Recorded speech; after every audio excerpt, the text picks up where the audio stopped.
Hey guys, it's Kelsey and I am back with a off the board layout. So we are all super excited. Crystal decided to continue this series for us. This is my pin here that I'm using for my inspiration. So yes, we all really enjoyed using Pinterest boards as our inspiration in July. So Crystal has decided to do a hop for you guys where we can all play along the last Wednesday of every month. So that's really exciting. I am really happy we can continue doing this because it is so much fun.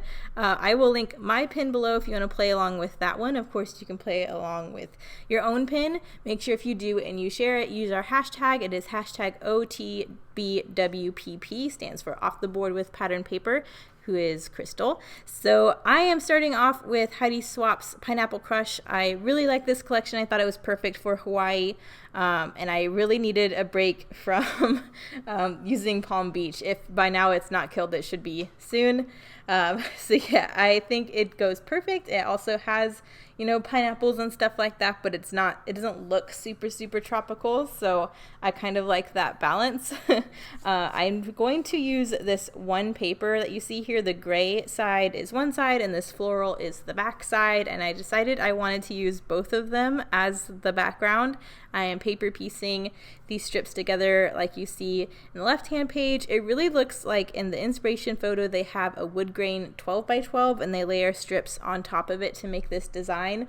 But seeing as I wanted to use both patterns from the same paper, I decided I was just going to cut them into strips and flip the ones I wanted on the B side and then paper piece them all together on a scrap piece of black paper. So that's what I ended up doing. There's a third pattern they bring in for a few strips, so I pull in this scrap of aqua I had, and that is really nice because it kind of helps fill in some of the gaps that I had from wanting to overlap the other pieces of the other 12 by 12 I used, so that worked out really well.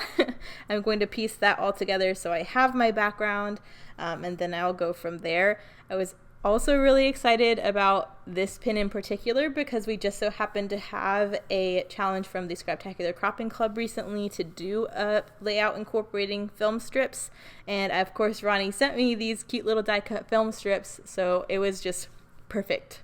Very serendipitous. So I'm going to glue this all down. I used all the white film strips on the layout last month you guys would have seen. This layout is for the same event, so I still thought it was pertinent. Also pulled the film strip icon into another layout from that same day.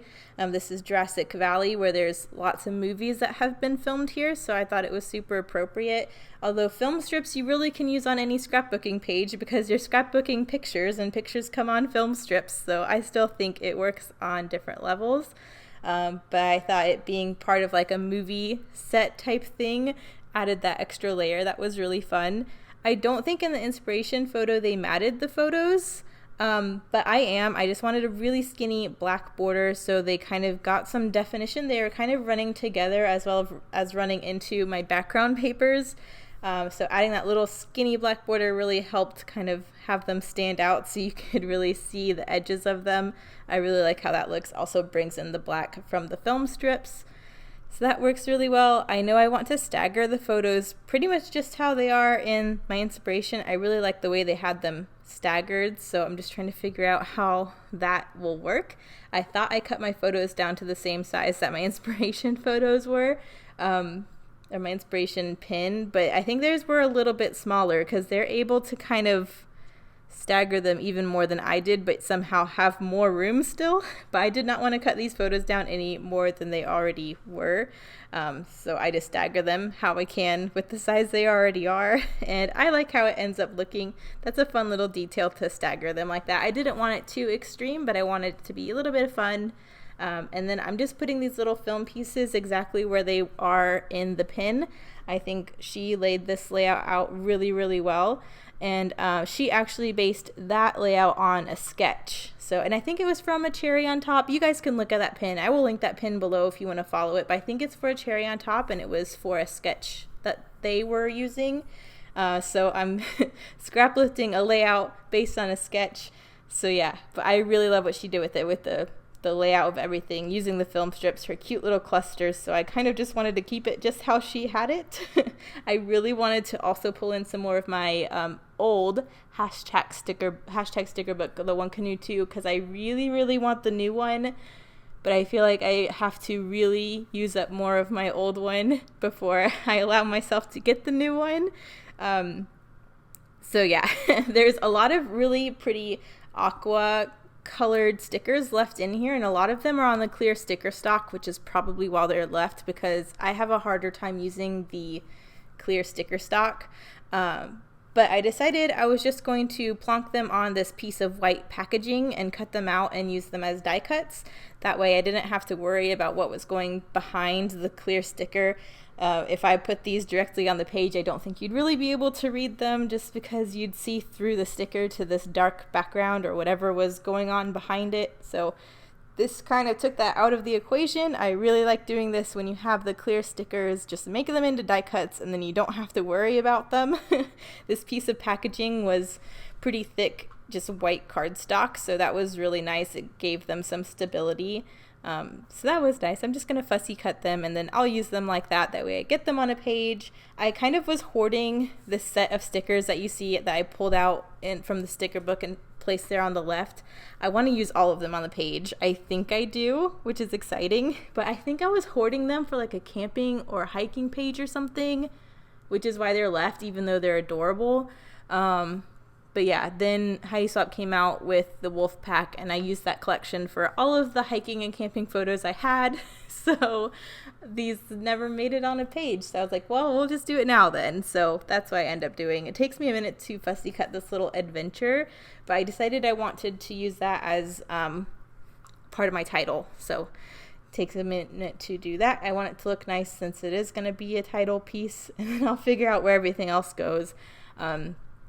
I really wish I had like a little cute mason jar, like the inspiration photo, but I find a substitute so it works out. I just love the way she did her clusters. They look so cute. She did a little bit of mixed media behind them as well. It just looks adorable. I'm going to take that in a slightly different way, but I still want the same proportions and clustery vibe that she did. So it just takes me a minute to do that. I can't see what I'm doing right now. Oh yeah, so I didn't have a mason jar, so I decided to just do a little tag. This is a DIY shop text tag, and I'm just going to thread some black and white twine through that, and I'm going to have that as my base for the cluster over there. So I think that looks really nice. I want the globe to go over top of that, but I know I want something else there, and I'm not sure what, and I don't want to stick down the globe until I figure out what it is, because once I stick this globe down, I don't think it's coming up, and I don't want to tear it. So that's my thought process, but that's why I put the globe back. I do want it to go over there, though.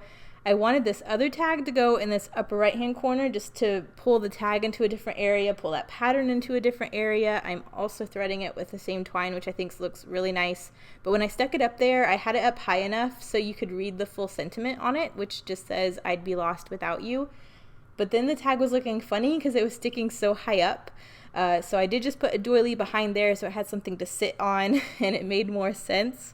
And I also like that pulled in some white, since I do have the white on the tag in the other cluster. I think that helps balance it a little bit. And then I'm going to go ahead and glue down this film strip because I know that's where I want it to go. That way I can really start gluing down these clustery areas. I'm trying to think about what I do next. Oh yeah, I really thought about using this really cute butterfly washi. I love this butterfly washi. Really wanted to use it on this page, but because it is black and white printed washi that you can kind of semi-see-through, and it's going on top of black and white pattern elements, it really started to look muddy. You really can't see anything. It was just looking busy. So I thought it was a good idea. I thought it went really well with the page, but that's in theory. In practice, it just wasn't working for me. But I know I just want something else layered up there. So I do revisit Ronnie's die cuts, and you'll see that in a minute. I just wanted something else. The washi wasn't it, though. I do decide to pop this cute little mountain sticker that I made into a die cut up on some foam. That way it gives a little bit of dimension. All of these kind of are the same color because they're from the same collection sticker book. So adding that in some foam and giving it that dimension really helps you see it's a separate piece. It adds that layeriness, and it makes sure that the die cuts don't all run together and look like just one piece. And it does end up going down by the globe. So I really like how that looks. I go ahead and stick down the globe.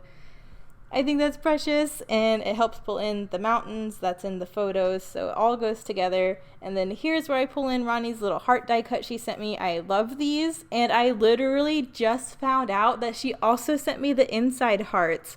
I didn't know because they were all at the bottom of the baggie, and then I went to dump out all these hearts, and she sent me all the inside pieces too. So I have so many hearts, and I'm so happy about it, and it was a fun little surprise. So thank you, Ronnie. And then I decided to just layer up these little plus signs. I kind of want to use them as I would enamel dots. I have 3 different colors, so I really like how those look all staggered together. I only had 2 of the gold plus signs though, so that kind of proposes a little issue because I want more than 2 clusters, so you'll kind of see what I do instead. But I do put the gold plus sign with the other 2 clusters in the clusters next to the tag. How many times can you say clusters? Yes, so that's where those go. I do put the little banner over on the film strip to the right, so that pattern's over there. I didn't want to do too much over there though. I don't want it to read as an embellishment cluster because I think it'll pull away from my visual triangle, but I did want a little pop of that color there as well. And now I'm just going to start on my little title area. I don't want to do too much, but I just want something layered up with this little title, and it needs to say more than just adventure. So I do put the little circular piece with that little tree pattern. I like where that kind of starts my little cluster, and then I use these gold tile letters to spell out hour, and I really like that pulls the gold down there as well, and then together the title reads Our Adventure, which I think looks really nice. And then I also want to do more plus signs, but of course I don't have any more gold, so I'm going to go back and pull in some more of the aqua and the navy, and then I really went through this sticker book trying to find some gold.